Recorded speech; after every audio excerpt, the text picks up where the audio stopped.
Hola, ¿cómo están? Bueno, esta es una clase asincrónica pensada para ayudarlos, ¿no? Pensada como apoyo bibliográfico, para que ustedes puedan recorrer, puedan explorar eh, la respuesta realista a la pregunta ¿qué es la literatura? ¿No? Me refiero al punto A de la unidad 2, referente a la teoría de George Lukács, y al reuso crítico de Sandra Contreras. La clase de hoy va a estar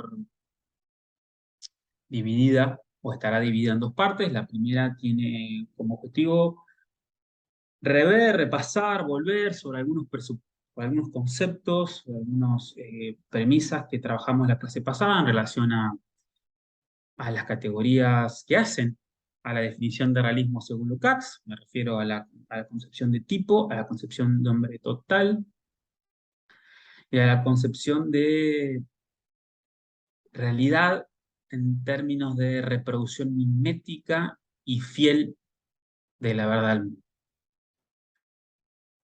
Eso por un lado. Por el otro, en una segunda parte, intentaremos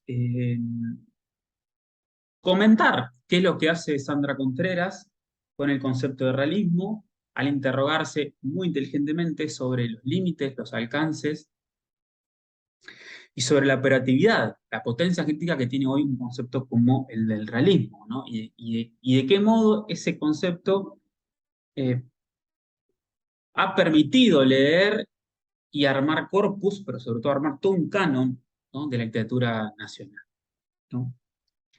Para empezar, porque la considero muy ilustrativa, me gustaría empezar con una escena, la escena de una película que se llama Dans la Maison, en la casa. Es una película de François Ozon de 2012, es un cineasta que me gusta mucho.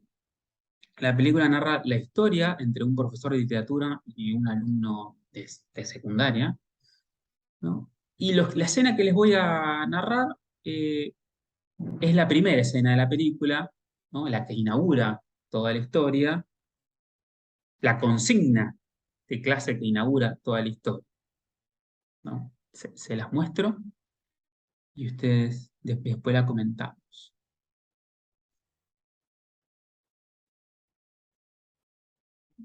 Je me change et on va au cinéma.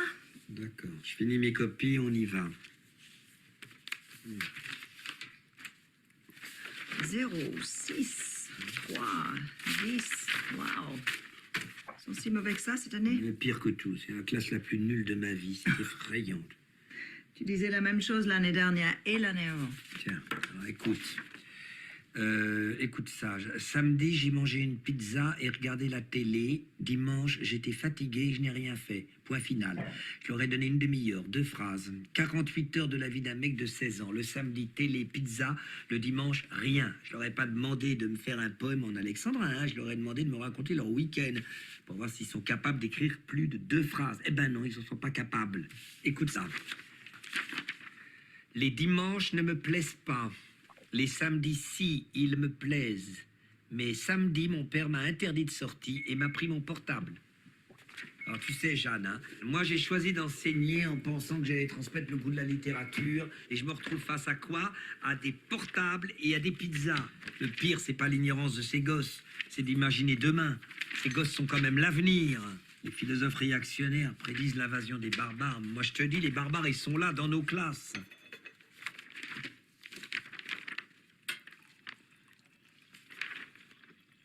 Mon dernier week-end, Claude Garcia.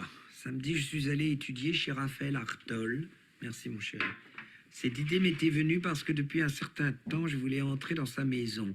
L'été dernier, tous les après-midi, j'allais regarder sa maison depuis le parc, assis sur un banc. Mais un soir, sa mère faillit me surprendre à espionner depuis le trottoir d'en face. Vendredi, profitant que Rafa venait de se planter en mathématiques, je lui proposais de l'aider pour les travaux et les exercices. Ça n'était qu'un prétexte, bien sûr. Je savais que s'il acceptait, ça se passerait chez lui, parce que j'habite dans un quartier où Rafa ne mettra jamais les pieds. À 11 heures, je sonnais et la maison s'ouvrit à moi enfin. Je suivis Rafa jusqu'à sa chambre, qui est exactement comme je l'avais imaginé. Je me débrouillais pour l'occuper avec un problème de trigonométrie, et avec l'excuse d'aller chercher un coca, je découvrais la maison, cette maison dans laquelle je me retrouvais après m'être imaginé tant de fois dedans. Elle est bien plus grande que ce que je pensais. Ma maison y entrerait au moins 4 fois. Tout est propre et bien rangé. Bon, ça suffit pour aujourd'hui, me dis-je, et juste au moment où j'allais retrouver Rafa, une odeur retint mon attention, l'odeur si singulière des femmes de la classe moyenne.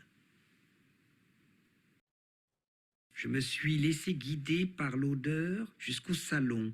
Là, assis sur le sofa, feuilletant une revue de décoration, je découvris la maîtresse de maison, la mère de Rafa. Je la fixais jusqu'à ce qu'elle lève les yeux, dont la couleur s'accordait avec celle du sofa. « Bonjour, tu es Charles. Quelle voix! Où peut-on bien leur apprendre à parler comme ça à ces femmes ?»« Non, Claude, répondis-je, soutenant son regard. Tu cherches les toilettes, la cuisine. » Elle m'y accompagna. « Tu veux des glaçons? » Sers-toi ce que tu veux, dit-elle, tu es chez toi. Puis elle retourna à son sofa, lire sa revue de décoration. De retour à la chambre de Rafa, je lui résolus son problème de trigonométrie.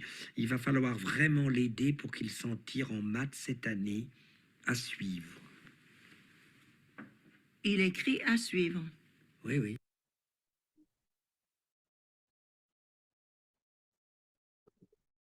Bien, son varias las cuestiones que me interesan de esta escena. Es una escena muy, muy hermosa, es una escena que pueden seguir viendo. Mi idea es subirle la película y que puedan verla durante las vacaciones. Es una película que se disfruta muchísimo por cómo termina. Mm, Pero las cuestiones que me interesa desmenuzar de esta escena son, por un lado, la opción compositiva que adopta el alumno al entrar en la casa de su compañero, Rafa, la casa de su colega de secundaria. Es una opción compositiva que nos permite recuperar los principios con los cuales se ha definido el realismo, o lo que en el siglo XIX se entendió objetivamente como lo real, ¿no? Me refiero, ¿no?, a la actitud, cito a Fabio Esposito, la actitud de enfrentar las cosas como realmente son y no como las imaginamos, ¿no? Esta diferencia o esta discrepancia, esta antítesis o oposición entre imaginación y verdad o realidad va a permitir o nos permite explicar el género realismo justamente como un género en oposición a otro gran género que es el género de lo fantástico. Si hubo un gran género que convivió en el siglo XIX, que es la época de apogeo del realismo, fue el género fantástico, ¿no? Entonces, se puede explicar el realismo dentro de la historia de los géneros como, por un lado, el género que viene a superar o viene a replantear el romanticismo del siglo XVIII, tal y como apuntamos en la clase pasada. Pero también el género realista se puede definir a partir de su oposición con su género contemporáneo, que es el fantástico, ¿no? Vayamos por partes. Porque el realismo es diferente al género romántico.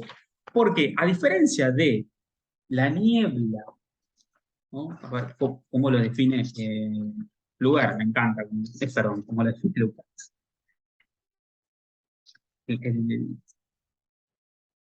A diferencia, dice Lukács, de la niebla irracional y mística que expresa un estado de ánimo puramente sentimental, como es el romanticismo, el realismo justamente va a ser no una niebla, sino una visibilidad, una claridad totalmente racional y veraz y objetiva de las cosas, ¿no?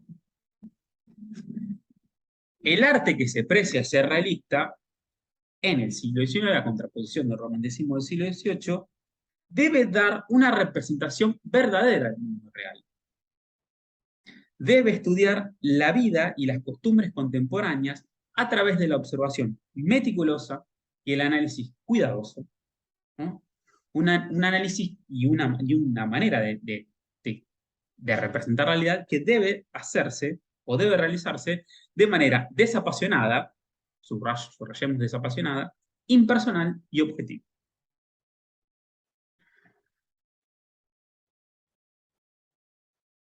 Entonces, por un lado, la cuestión de la objetividad y el cientificismo del realismo para dar cuenta del mundo, ¿no? Esto es algo que apuntamos, o insistí mucho en la clase pasada. La fe o la convicción que tenían los realistas del siglo XIX de que el mundo podía ser representado a través del lenguaje y que el lenguaje era concebido como un medio para dar cuenta de la realidad, que en este caso es una entidad exterior al lenguaje y no producto del lenguaje tal y como lo conocemos hoy, ¿no? Si hoy, dicho de otro modo, es imposible de practicar el realismo decimonónico, es justamente por la falta de fe a la creencia de que la realidad es exterior al lenguaje y no producto de él, ¿no? Como sabemos, la realidad se construye a través del lenguaje.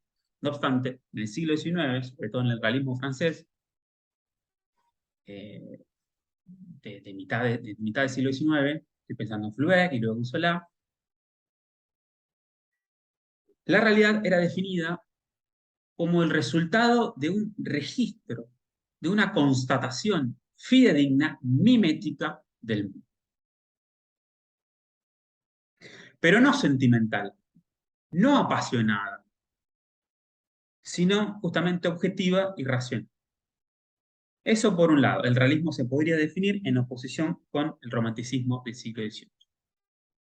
Pero también el realismo se podría definir en contraposición al género fantástico, que es el género que nace junto al realismo, o que se desprende de él, no tanto como su antítesis, sino como su hermano o lado B, porque es justamente el género fantástico el que se va a ocupar de la imaginación que el realismo no quiere ocuparse, o no necesita ocuparse.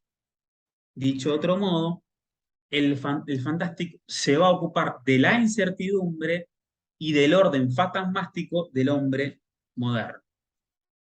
Es la literatura en donde el hombre se da lugar para que el mundo sea poblado por fantasmas, por hadas, por duendes, por gnomos, pero también por otros seres que vienen a cuestionar ese yo racional, ¿no? Bien. Entonces, es en contraposición a la imaginación que podemos definir, ¿no? El género realista, ¿no? Entonces, el realismo es ante todo un movimiento que fue dominante en el siglo XIX y lo fue por un puñado de escritores que hoy es leído como el gran realismo, ¿no? Ese gran realismo es con lo cual Lukács se va a contraponer. ¿Mm? Acuérdense que habíamos definido dos etapas o dos versiones del realismo. Primeramente estaba Gustave Flaubert, de hecho, si no lo dije antes, no recuerdo, el liceo o la escuela en donde ellos existen se llama Gustave Flaubert, la película me estoy refiriendo, ¿no? Es un guiño muy interesante. Y luego de Gustave Flaubert aparece Zola, ¿no? Tenemos el realismo burgués, el realismo interesado en las nimiedades y las banalidades de la clase burguesa, es un realismo clasista, para decir Lukács, y el realismo naturalista, cientificista que abraza las ciencias naturales por parte de Zola. Les voy a leer un fragmento de cada uno porque me interesa que entiendan qué discute Lukács o o qué es ese universo realista con el cual él se opone, ¿no? Me abro Madame Bovary, que es la gran novela del realismo entendido en términos clásicos. Les leo una escena en donde, bueno, Madame Bovary está internada en pupila y habla de, bueno, según Lukács, nimiedades y banalidades de la clase burguesa francesa. En la clase de música se contaban romanzas que trataban siempre de angelitos con alas de oro, de madonas, de lagos, de gondoleros, apacibles composiciones, todas a las que, a través de su ñoño estilo y del atrevimiento de las notas, se vislumbraba la atrayente fantasmagoría de las realidades sentimentales. Algunas de sus compañeras llevaban al convento los libros que habían recibido de regalo y que se veían obligadas a esconder, aquí la dificultad, para releerlos en el dormitorio.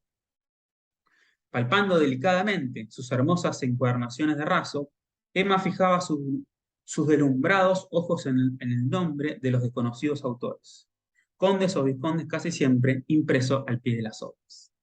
Emma se estremecía al soplar el papel de seda resguardado de los grabados, que medio se levantaba para recaer suavemente sobre la página entera, ¿no? Es justamente en este regodeo, en esta sensación placentera de Emma y los libros, de Emma y los placeres de la vida burguesa, leer, contra lo que Lukács se va a oponer. Podremos definir, si se quiere, por qué este texto es realista, eh, antes de entrar en Lukács, por qué este texto es realista y por qué, o cuáles son los rasgos realistas que nos interesan. Primero, el afán minucioso en el detalle. eh, la descripción es el gran ejercicio creativo del realismo. Describir es una práctica enteramente realista, ¿no? Fíjense en la escena de la película de Dans la Maison. Claude, cuando entra a la casa del Rafa, describe minuciosamente el ambiente, minuciosamente el entorno, tal y como lo hace Flaubert en Madame Bovary. ¿Por qué? Porque una de las consignas más importantes del realismo es entender que es el medio, es el entorno el que define al personaje. O, dicho de otro modo, es en el entorno o es a partir del entorno que el personaje se define. Se trata de justamente establecer una relación entre el espacio, el ambiente y el espacio donde desarrolla la historia y el personaje principal, ¿no? Se trata de ensamblar mundo exterior, mundo por fuera y mundo interior. Pero esto en términos formales y compositivos. El realismo es el momento en el que se deja de idealizar, como se hacía en el romanticismo, los cuerpos, pero también los sentimientos y las pasiones humanas. Las pasiones dejan de ser vectoras de el motor de la ficción, para dar lugar a dos categorías o dos dimensiones centrales, el espacio y el tiempo. El espacio se vuelve decisivo en la medida en que se describe muchísimo, es a partir de justamente el transitar o el fluir de la historia del personaje con la cual la historia se va haciendo. Esto se detiene muy bien Fabio Espósito cuando recorre cómo comienza Robinson Crusoe, cómo describe la isla, ¿no? Pero también es muy importante el tiempo, porque el tiempo deja de ser el tiempo de los dioses, el tiempo legendario, el tiempo incluso de la Edad Media, que es el tiempo de Cristo, el tiempo de perecedero, lo eterno, sino que es el tiempo de los hombres, el tiempo que se puede calendarizar, el tiempo que se puede cronometrar. Eh, las historias empiezan a tener justamente una cronología datable y narrable. Los sujetos crecen, se desarrollan y mueren las historias, porque justamente el afán del gran realismo es narrar la realidad tal cual es, representar los hechos tal cual son. Y hay una convicción, hay una fidelidad, un abrazo mimético de lo que entendemos como verdad de la historia, pero verdad de la realidad, que es hoy realmente es admirable, ¿no? Entender y entender que es justamente en la convicción de que es a partir del lenguaje, a partir de el lenguaje que se puede representar la realidad, es lo que realmente, realmente se destaca de la realidad. Bien, eso sería uno de los por qué este texto sería realista, ¿no? Y también porque no se dedica a imaginar, no se dedica a poblar la historia de fantasmas y de duendes, ni la historia no empieza con había una vez y fueron felices para siempre. No es justamente un texto maravilloso porque los datos que narra se pueden comprobar con la realidad, son creíbles, abrazan un verosímil que es comprobable con los hechos reales. Dicho de otro modo, el mundo que narra el texto es el mismo, en función reflejo, con el mundo del lector. Hay un pacto de lectura que no se quiebra, que no se rompe. Hay una confianza, hay una continuidad entre el mundo del lector y el mundo del libro, ¿no? Esa continuidad, ese puente que traza a través de la descripción minuciosa del espacio y del tiempo y de los propósitos objetivos y racionales del héroe, es lo que hace, como Madame Bovary, un texto realista, para dar justamente un ejemplo. Otro gran ejemplo es el de Solá, el de Émile Zola. Le voy a leer la primera página de una novela llamada Germinal, eh, que narra muy bien esta cuestión de la atención del espacio y el tiempo. Por medio del llano, en la oscuridad profundísima de una noche sin estrellas, un hombre completamente solo seguía a pie de la carretera de Margenier de Monceau. Un trayecto de 10 kilómetros a través de los campos de remolachas en que abundan aquellas regiones.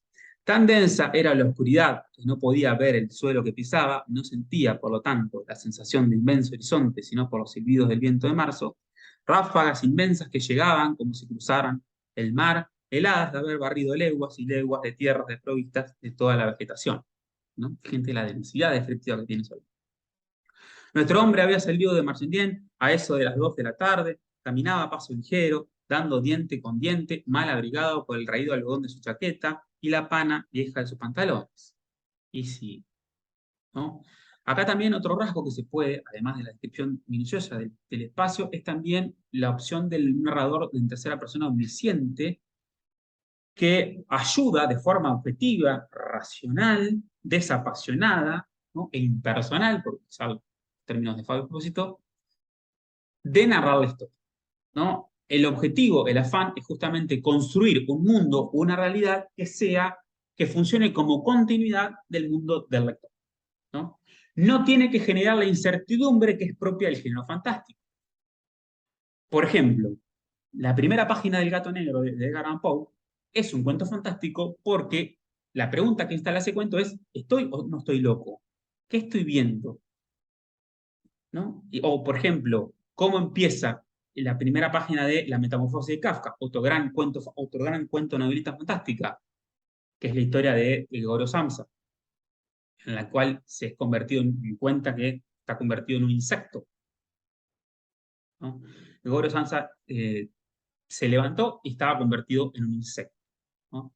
La incertidumbre, el inverosímil que genera, el desconcierto que genera, la posibilidad de que alguien se puede levantar siendo un insecto, siendo un escarabajo o una cucaracha, no lo tiene el género realista.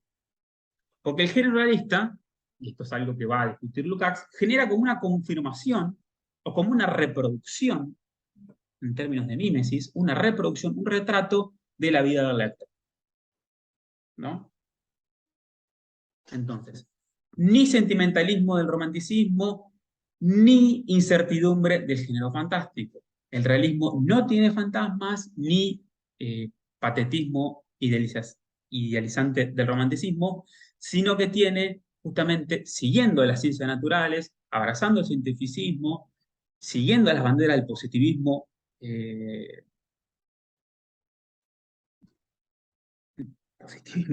moderno, tiene, decía, o debe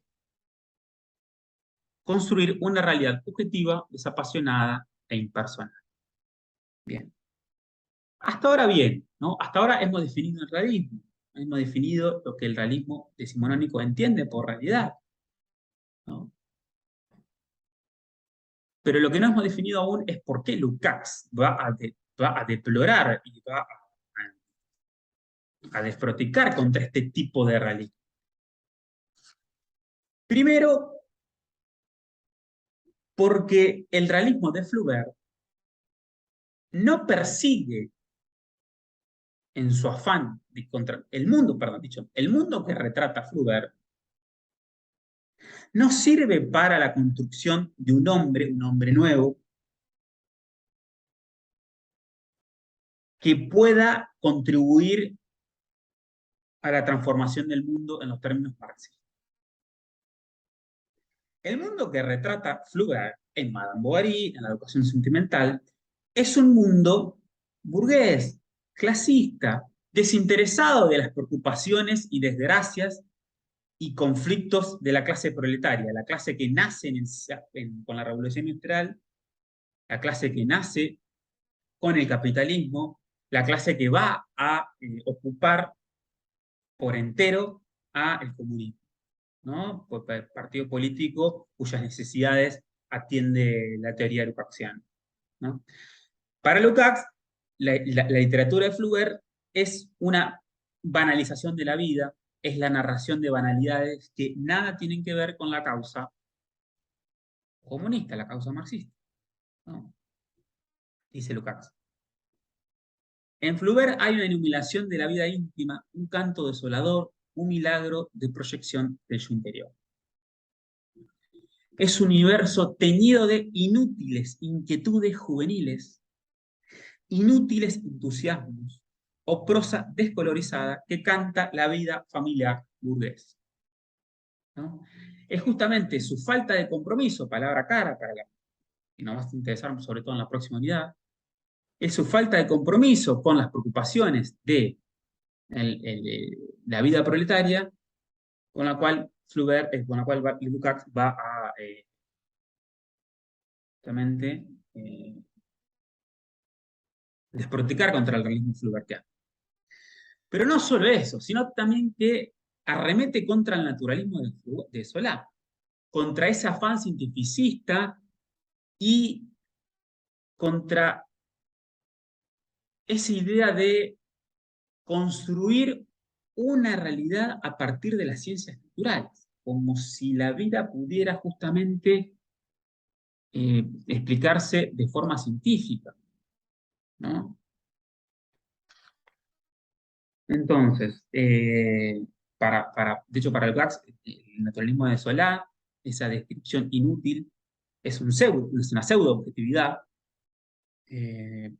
porque en realidad no es la objetividad con la cual se atiende, ¿no? En ese afán, en ese relieve excesivo del lado fisiológico, ese lado corporal, sanguíneo corporal de las cosas, hay una ilusoria objetividad de que se puede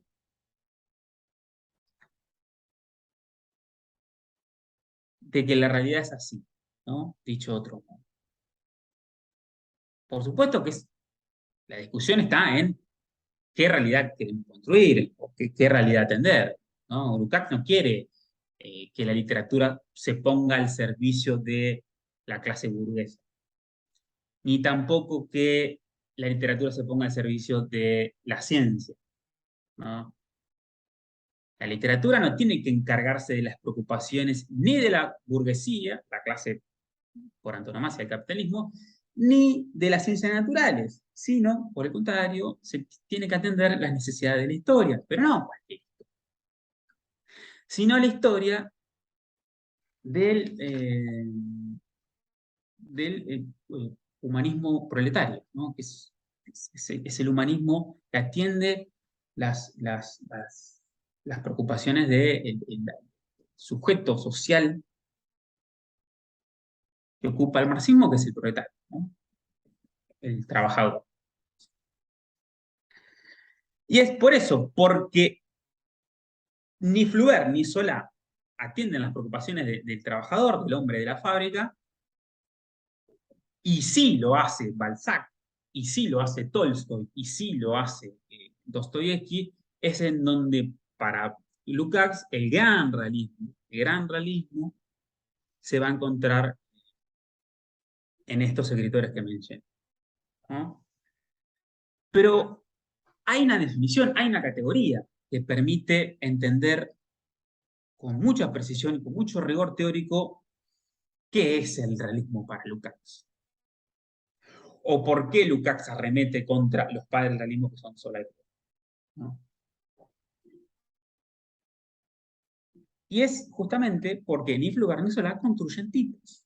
¿Qué es el tipo? Leo. Dice: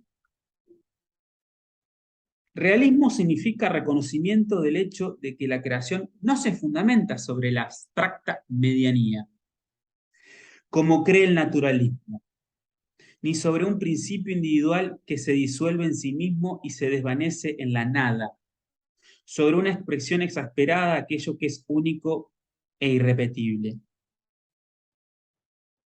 Antes de pasar al tipo, me detengo acá, sobre todo porque Sandra Contreras lo va a retomar después. ¿Qué significa esto de la abstracta medianía?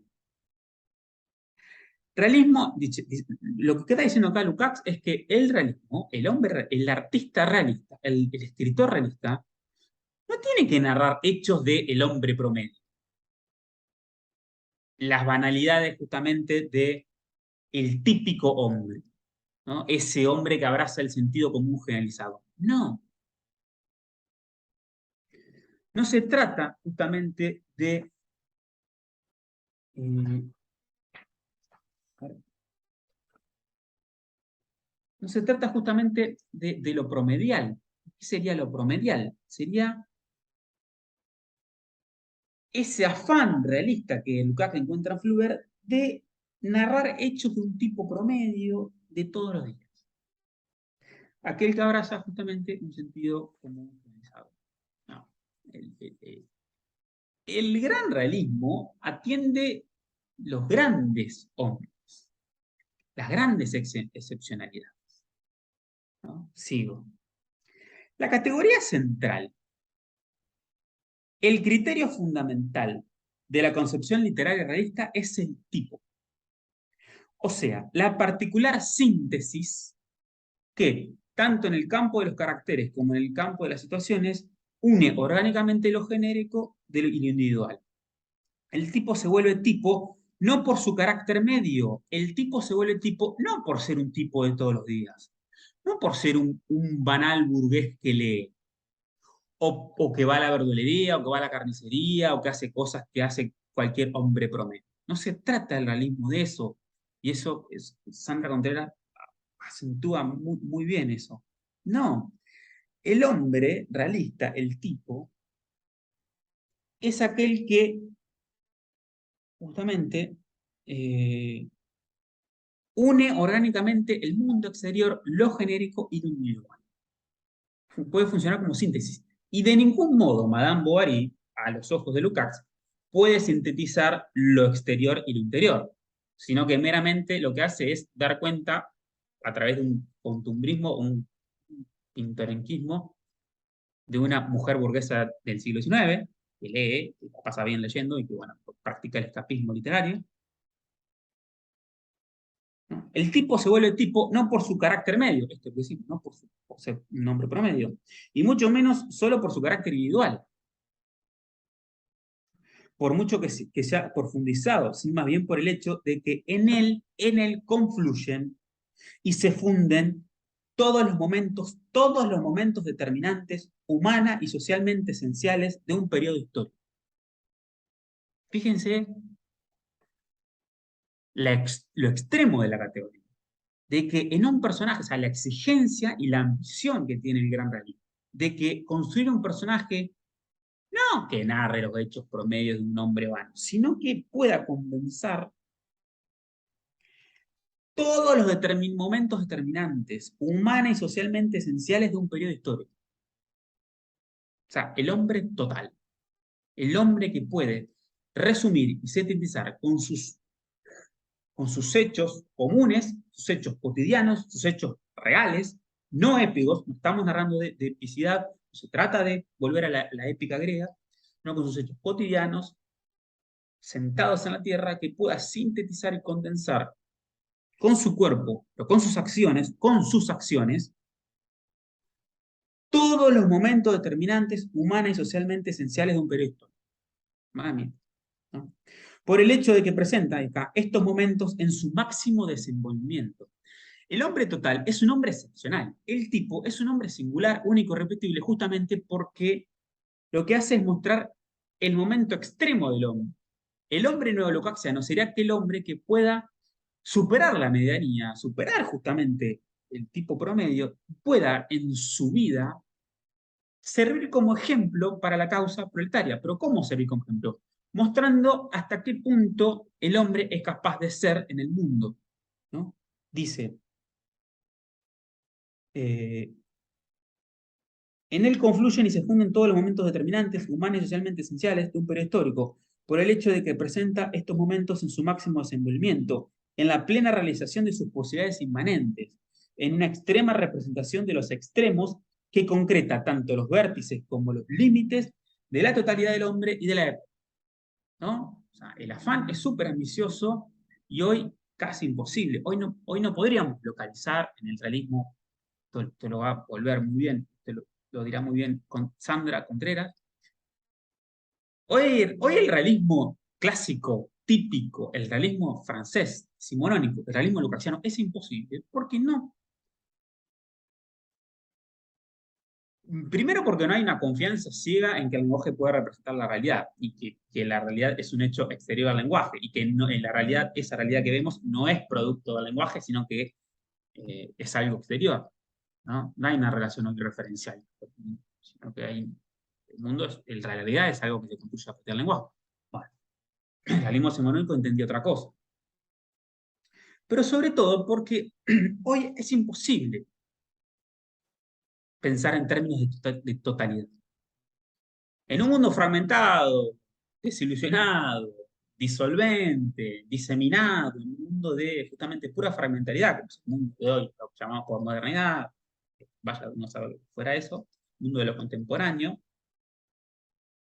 de lo mínimo, de la parte, de lo fraccional, hoy es imposible empezar en términos, ¿no? Y sin embargo, por eso es admirable una tira como Lukács, como la de Lukács, ¿no? Pensar que la literatura podía hacer eso, que la literatura tenía la capacidad de hacer eso, ¿no? Lo digo en términos nostálgicos, ¿no? Que dice, el verdadero gran realismo retrata al hombre total y a la sociedad total, en cambio de limitarse a algunos de sus aspectos. Y justamente, ni Flaubert ni Zola son grandes realismos porque solo se atienen a uno de sus aspectos, en este caso, la vida íntima, desde el lado fisiológico, el caso de Zola, y desde el lado clasista, desde el lado Flaubert. Pero no solo Lukács va a arremeter contra el realismo decimonónico del siglo XIX, sino también que va a arremeter contra las vanguardias del siglo XX. Ese puñado de nombres que hoy definimos con la gran literatura, la alta literatura. La literatura de Pablo, la literatura de Proust, la literatura de Joyce, la literatura de Virginia Woolf. Es lo que Lukács, en su texto, en la introducción al ensayo del realismo, va a llamar psicología. ¿Cuál sería el aspecto único que atendería el psicologismo?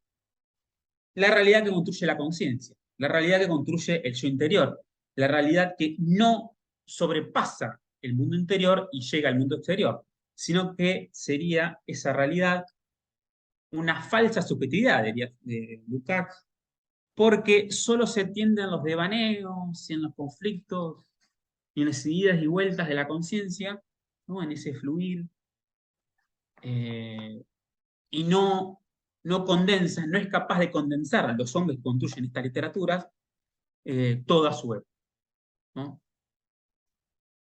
Les voy a leer un fragmento de Proust para que entiendan la idea de psicología, ¿no? Vuelvo a insistir, para Lukács, Proust no sería gran realismo porque solo atiende la parte psicológica, la parte yoica, la parte subjetiva del sujeto, del hombre, y no la parte generalizable, y no las dos partes, el hombre en su totalidad social. Le voy a leer la gran escena de la Magdalena. Dice: hace ya muchos años que no existía para mí en Combray más que el escenario y el drama del momento de acostarme. Fíjense, el gran drama de su vida era acostarse, chicos. Ante los ojos de Lukács y bueno. Cuando un día de invierno, al volver a casa, mi madre, viendo que yo tenía frío, me propuso que tomara, en contra de mi costumbre, una taza de té. No se puede dormir y la madre le dice: tómate una taza de té. Primero dije que no, pero luego, sin saber por qué, volví de mi acuerdo. Mandó mi madre por uno de esos bollos cortos y abultados que llaman magdalenas, que parecen que tienen por molde una valva de concha de peregrino. Y muy de pronto, abrumado por el triste día que había pasado y por la perspectiva de otro tan melancólico por venir, me llevé a los labios una cucharada de té en el que había hecho un trozo de magdalena, pero en el mismo instante en el que aquel trago con las migas del bollo tocó mi paladar, me estremecí, fija mi atención en algo extraordinario que ocurría en mi interior. Un placer delicioso me invadió, me aisló sin noción de lo que causaba, y él me convirtió las vicisitudes de la vida en indiferentes. Fíjense acá, acá está lo antilucaxiano por excelencia. Un bollo de magdalena sopado en una taza de té hace que la vida y las preocupaciones de la vida le resulten indiferentes. Es justamente frente a estas razones por las cuales una literatura de Proust no podría ser una literatura generalista, porque ante los ojos de Lukács, esta literatura no puede ayudar al proletario, al hombre de fábrica, al trabajador, a justamente enlistarse en la causa comunista, pero, dicho de otro modo, a transformar su vida y a ir contra contra las condiciones de producción del sistema capitalista que aliena al hombre, ¿no?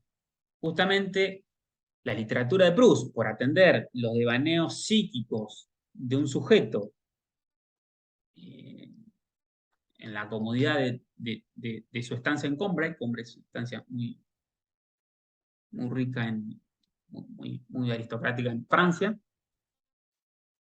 eh, no podría servir para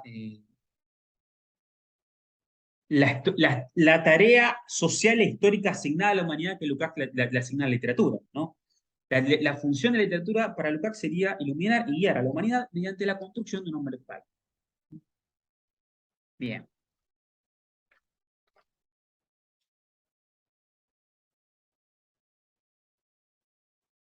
Bien, yo creo que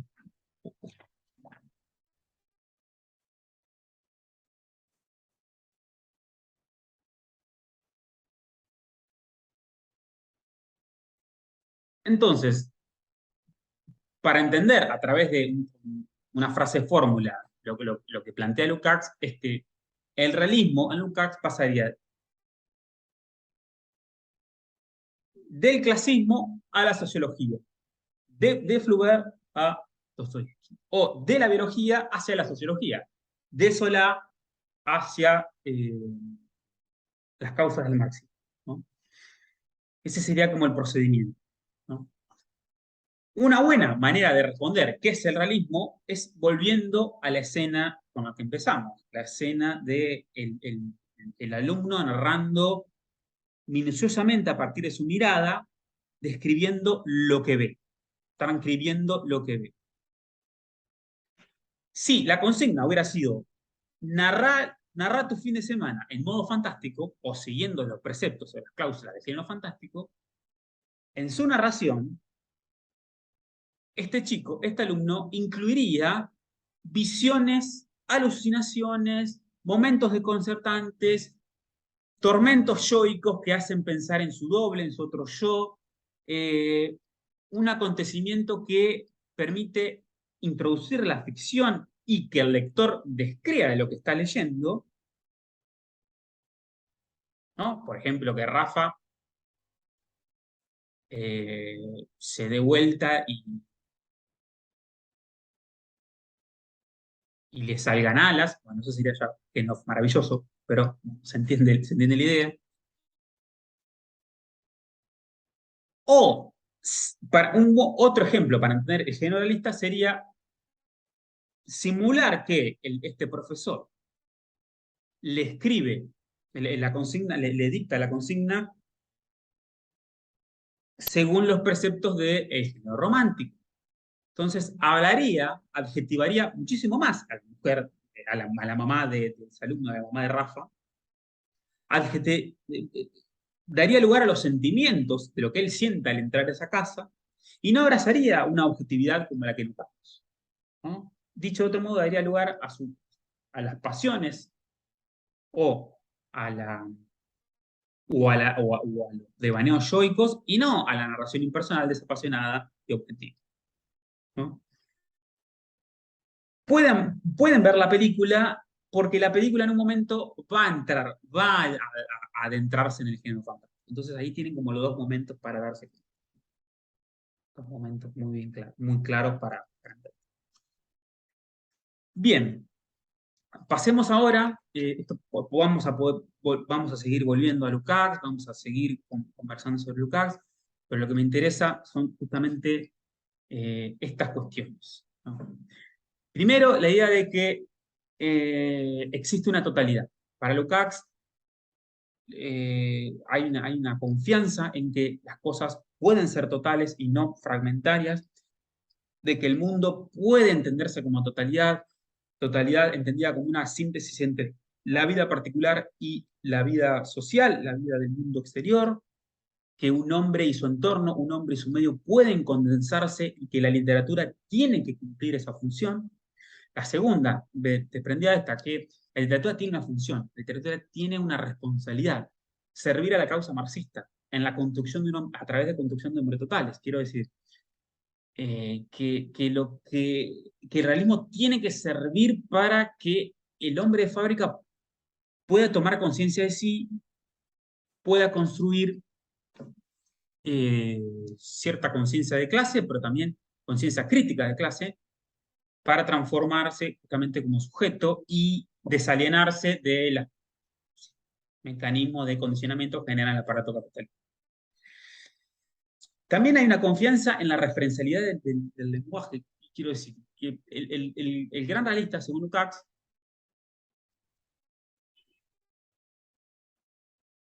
tiene una gran convicción de que las cosas reales pueden datarse y pueden ser atrapadas a través del lenguaje y que son exteriores al lenguaje, ¿no? Hoy es algo imposible entender las cuestiones así, ¿no? Y segundo, bueno, la cuarta es que, bueno, los grandes procedimientos del realismo es la descripción, la opción impersonal recita de la aparición de categorías como espacio y tiempo, ¿no? Lean el texto de Fabio Espósito, que está en el diccionario de categorías teóricas que le subí, porque ahí hay una historización de la categoría que lo va a ordenar muy bien. Sí. Bien, ahora pasemos a Sandra Contreras y la discusión que mantiene con Martín Cohen sobre, sobre los siguientes ejes. Le voy a leer. Los límites del alcance y la vigencia de la categoría de realismo en su relación con la narrativa argentina actual, los alcances y los límites de una relectura de la teoría lukácsiana hoy, eso es algo muy interesante, y justamente el problema de la definición de tipo realista hoy y las variaciones realistas en la narrativa argentina contemporánea.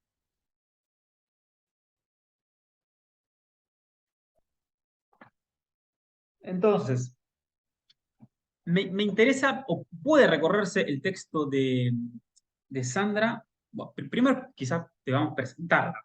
Sandra Contreras es crítica literaria argentina, en plena vigencia, es rosarina, estudió con Nicolás Rosa, es una grande referente de la crítica.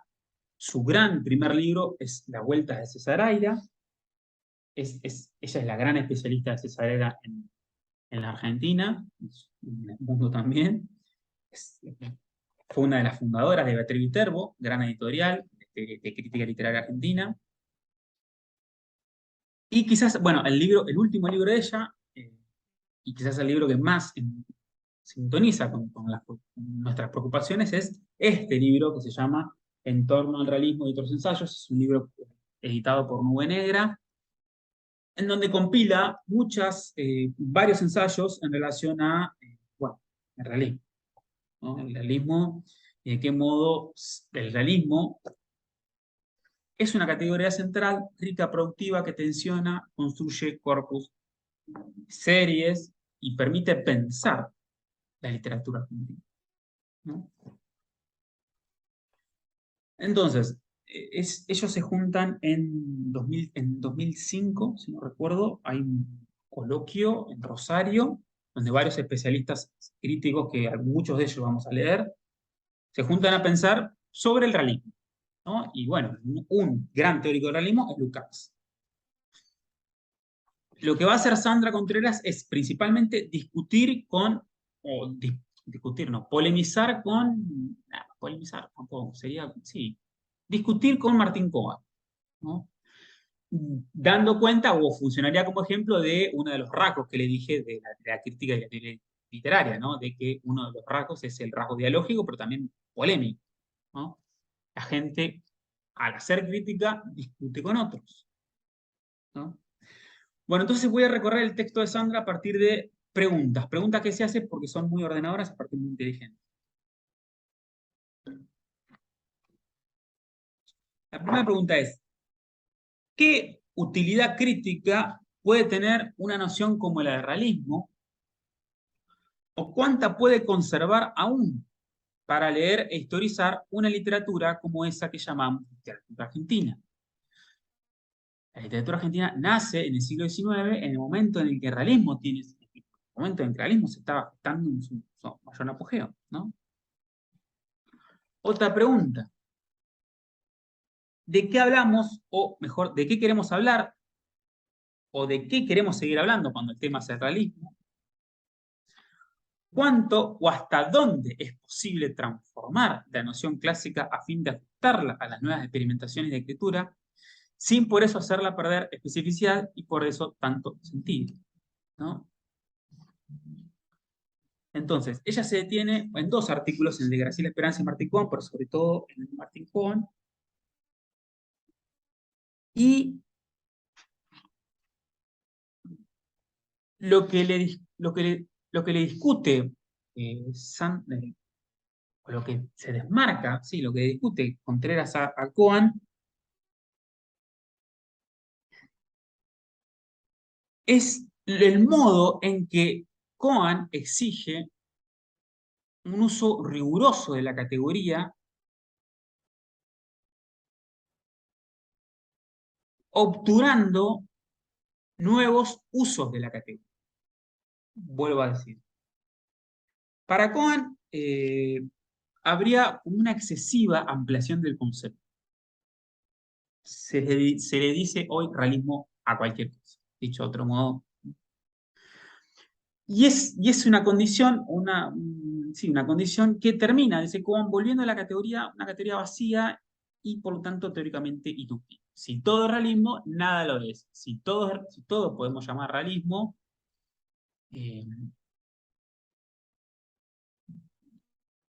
hay una falta de especificidad, pero también hay una pérdida de fuerza para nombrar cierta singularidad, ¿no? Si todo lo es, nada es singular, ¿no? Dice, su presunta generalización, o bien, perdón, la presunta generalización del concepto de realismo incurriría a que la categoría pierda fuerza hoy, ¿no? Y que no se pueda pensar estrictamente en términos realistas, ¿no?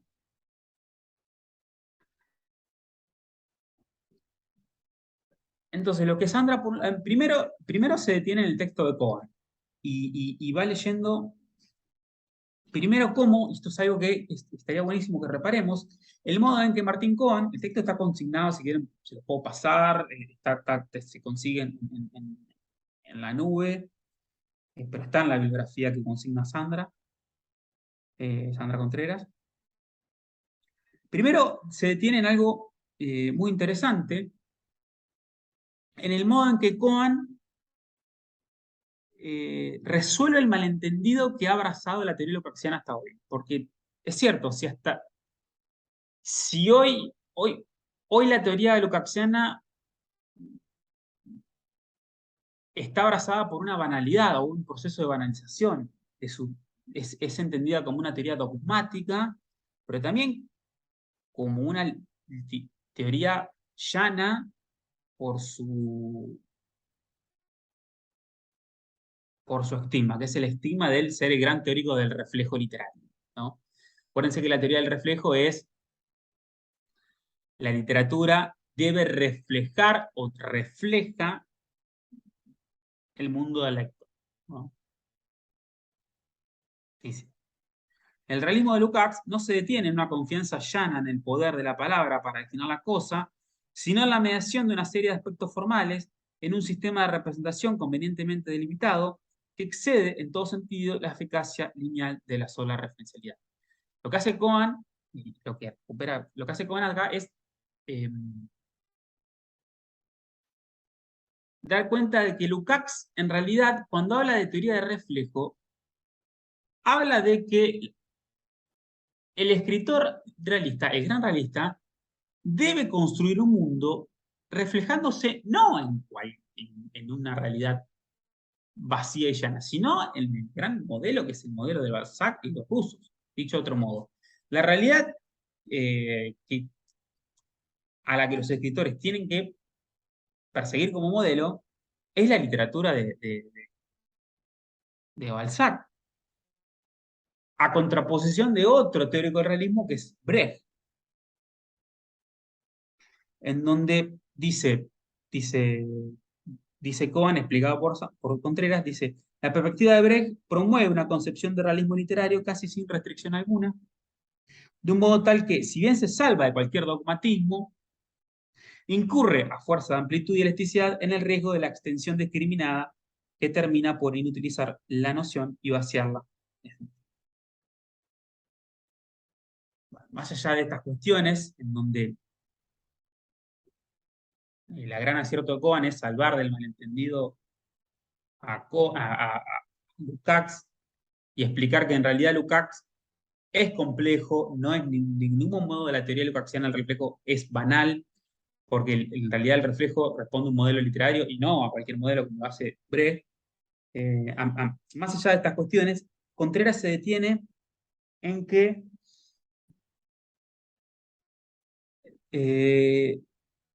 dice, lo que le preocupa a Cohen no es tanto que por esa amplitud puedan entrar al canon realista Kafka y Joyce y Beckett, que son las vanguardias, que no ganamos hoy, sino que hoy y aquí podamos aprovecharnos de ella e incurramos en el riesgo de una celebración demasiado pronta de una vuelta al realismo, cuando en realidad, dice, en realidad nunca hubo vuelta a realidad porque en realidad nunca se dejó de hacer realismo en Argentina, va a decir Cohen.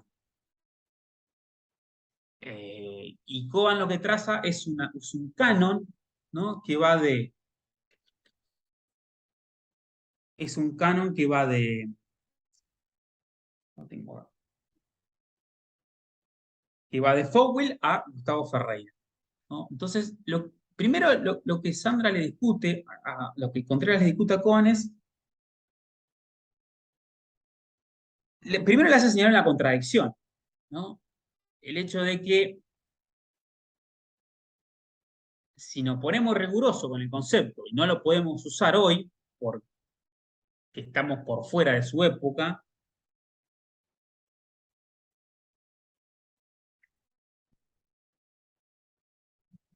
es que no podría ser utilizado en términos en que lo entiende Cohen.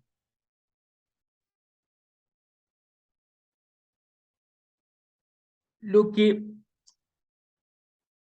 que Contreras le discute a Cohen, amén de ser repetitivo, primero es una cuestión de valor, del canon que construye.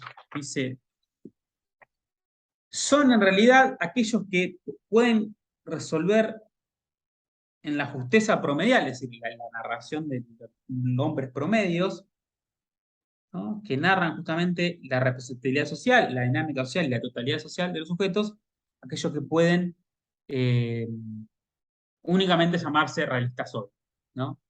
Entonces, la hipótesis de Cohen sería que las auténticas novelas realistas del momento, no aquellas que hacen variación no realistas, ¿no? O que hacen un realismo ingenuo como lo de Chafee o Pauls o Cucurto, ¿no? Sino aquellos que serían, por ejemplo, la experiencia sensible y vivir afuera de Foucault, ¿no? Aquellas literaturas que abrazan fundamentalmente la tipicidad social de los personajes de referencia a situación.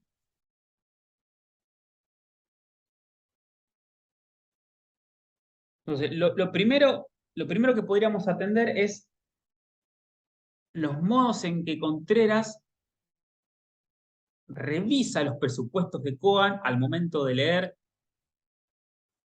la cuestión del realismo en la literatura argentina contemporánea, ¿no? Le marca sus contradicciones, le hace notar que el Lukács que está tomando es un Lukács más bien débil porque abraza la cuestión del tipo, pero no el tipo entendido como la totalidad del hombre social, que es como lo que lo definimos hace un tiempo, hace un momento. Sino que Cohen entiende lo típico como lo promedial, es decir, lo promedial sería la narración de relatos triviales de un hombre común. En ese sentido, dice Contreras, el canon que armaría la literatura argentina sería infinita. Pero si nos ponemos rigurosos, porque sos justamente vos, Martín Cohen, el que exige rigurosidad al momento de definir la categoría realista, si nos ponemos rigurosos, no sería este canon Karmás el típicamente realista, sino más bien, siguiendo el rigor del dogmatismo lukácsiano, entendiendo el tipo como un hombre total, sería más bien la novela El traductor de Salvador Benedra. ¿Por qué? Porque justamente es una novela, dice Sandra, que lleva al máximo el desenvolvimiento de las posibilidades inmanentes del tipo, ¿no? Ahí está para Lukács. Se trata de fundamentar justamente posiblemente una actitud sobresaliente, singular del personaje, su distancia existencial con la medianía, en un movimiento que desciende de la norma a la locura y que en esa pendiente rebasa el estereotipo, ¿no? Primero, entonces, lo interesante acá es ver cómo, en una discusión crítica, un crítico le hace notar las contradicciones con los que el otro lee, ¿no?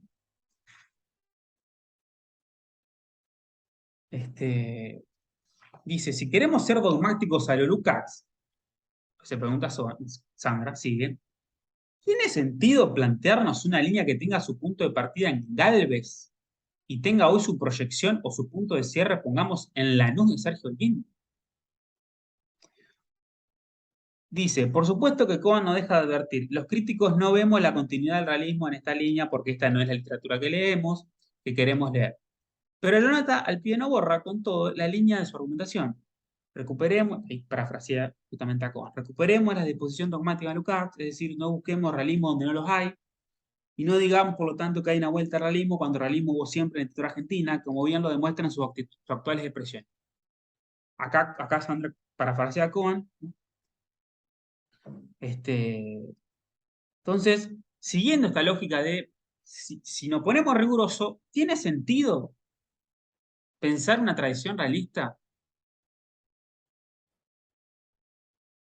que empiece en Galo y termina en Guin? Lo que está discutiendo acá Sandra es eh, qué canon construimos, qué literatura mala construimos.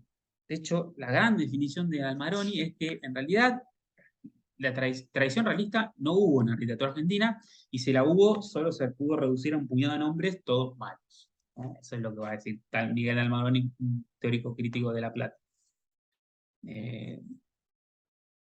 Dice, no hay en la literatura argentina una tradición realista, ¿no? Y si la hay, es más bien una literatura mediocre, dice. Los libros argentinos cuya significación no podría explicarse sin una vinculación fuerte de su poética con la estética realista pertenecen más bien a la historia de la mala literatura, ¿no? Entonces Sandra ahí se pregunta, ¿por qué seguir dogmáticamente a Lukács si la tradición que vamos a construir siguiendo dogmáticamente a Lukács es una tradición de literatura mala?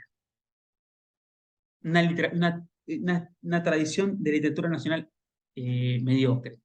¿Por qué vamos a seguir esa lógica, ¿no? Esa es una gran pregunta en términos críticos. ¿Qué tradición o qué canon queremos construir? Después, y sigue, rebate. Pero sí, y si admitieron que dice, y si admitiéramos que nuestra tradición realista, que nuestro realismo clásico lo inaugura directamente magistral, no Manuel Galmes y su costumbrismo, sino Roberto Art. ¿Por qué Roberto Art? Porque justamente Roberto Art, quien inventa una nueva forma, un nuevo lenguaje para dar cuenta de su nuevo mundo, que es el mundo del principio del siglo XX, ¿no? Si entendemos que lo empieza Roberto Art, sería otra tradición que podríamos enamorar, ¿no? Lo que está discutiendo acá Contreras es por las posibilidades de la categoría de realismo, por la potencia que puede tener hoy para pensar, ¿no? Dice,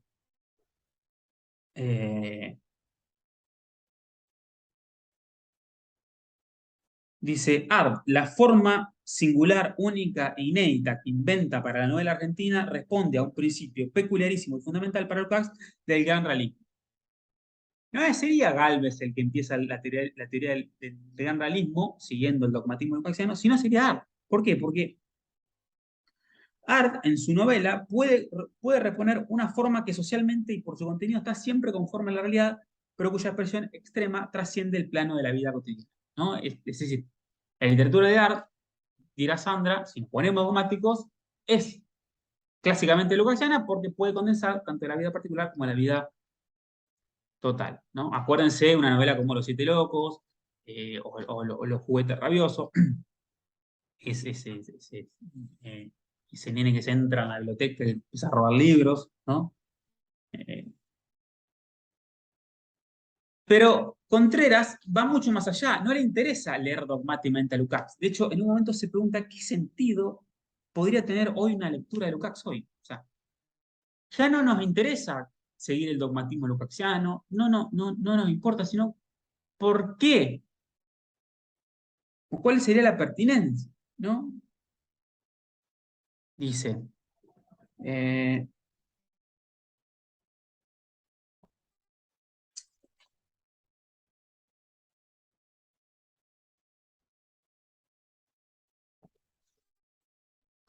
porque hay algo que no podemos evitar, dice, Lukács no lee más que obras de autores en un momento específico, concreto de la historia, ¿no? Y lo más probable es que a pesar de nuestro voluntarismo crítico, ya sea imposible leer con Lukács en nuestra posmodernidad fragmentaria, ¿no? A menos que se quiera justamente pasar por alto el problema central de Lukács, que es el conocimiento objetivo de las condiciones materiales de producción. Entonces, la gran pregunta de Sandra es ¿cómo utilizar a Lukács para pensar? ¿Qué lecciones podemos extraer hoy de la teoría literaria? La gran pregunta de Sandra es la pregunta por los usos de la teoría. Y ahí lo que hace es entender la teoría como dice, primero una forma de destrabar modos de leer. Es decir, hay lecturas cristalizadas, hay formas de entender el canon nacional que a partir de Lukács pueden ser desconstruidos, pueden ser desarticulados, pueden ser revisados para desmantelarse, ¿no? Justamente esta idea de que la literatura realista empieza con Gálvez, ¿no? Con el costumbrismo mimético de Gálvez. Pero también entiende, pues el gran ejemplo de este texto es que permite ver cómo un crítico busca hacer pensar en otra dirección, hacer pensar a la literatura que quiere leer para llevarla a otra dirección, ¿no? Dice, ¿no es posible extraer de una teoría lo que nos puede hacer pensar hoy en nuestras coyunturas? Es la pregunta por el uso, por la función por el usufructo? Esa es la gran pregunta que se tienen que quedar ustedes hoy, ¿no? Si no es posible leer hoy en Lukács, dice, ¿no es posible extraer de una teoría lo que nos puede hacer pensar hoy en nuestras coyunturas? Dice, eh,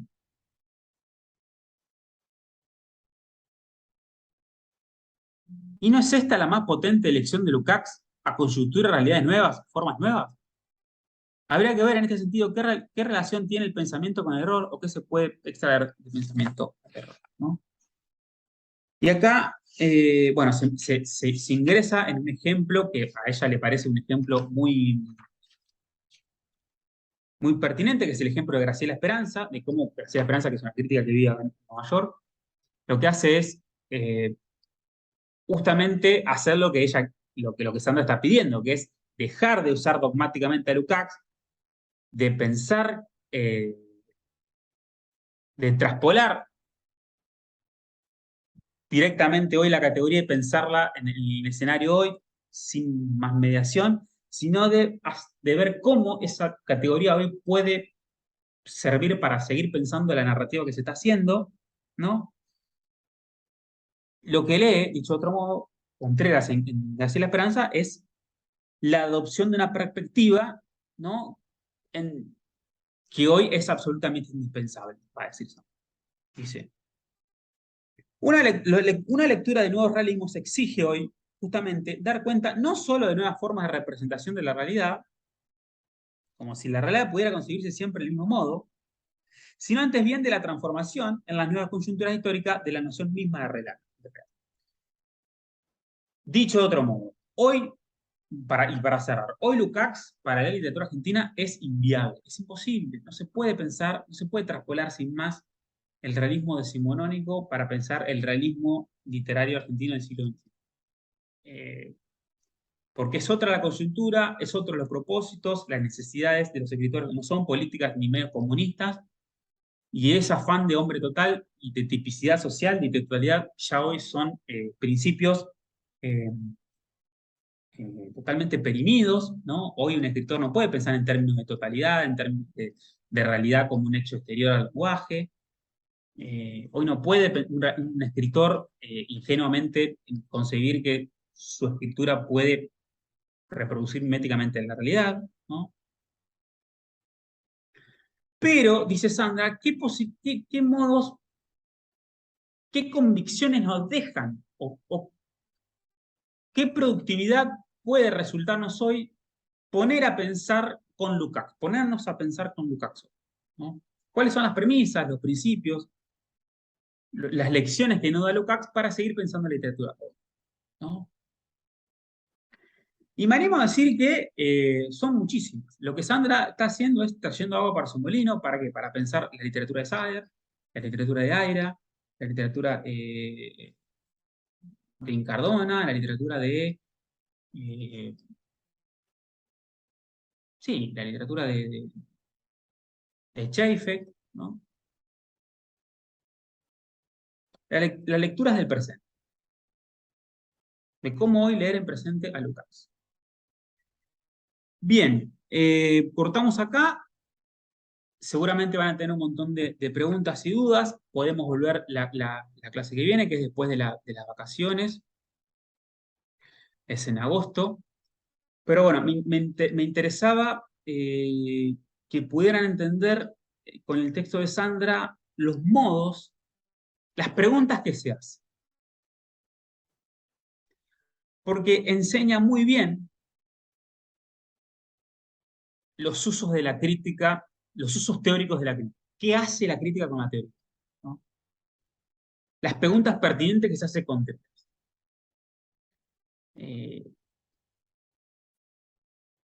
No es un texto crítico en el que Sandra Contreras se pone a analizar un texto literario y pone a funcionar categóricamente la teoría lukácsiana. No es un texto de análisis literario, ¿no? Sino que es un texto que hoy podemos conocer como crítica de la crítica, ¿no? En donde lo que vemos es justamente la narración de una discusión crítica, ¿no? De hecho, estaría buenísimo que ustedes puedan reponer individualmente la lectura de Cohen, que ustedes lean Cohen y después lean a Sandra y puedan ahí contrastar.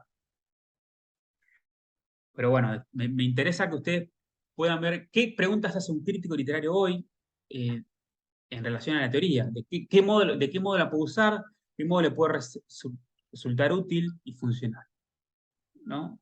Sobre todo la teoría de Lukács. Bueno, gente, corto acá.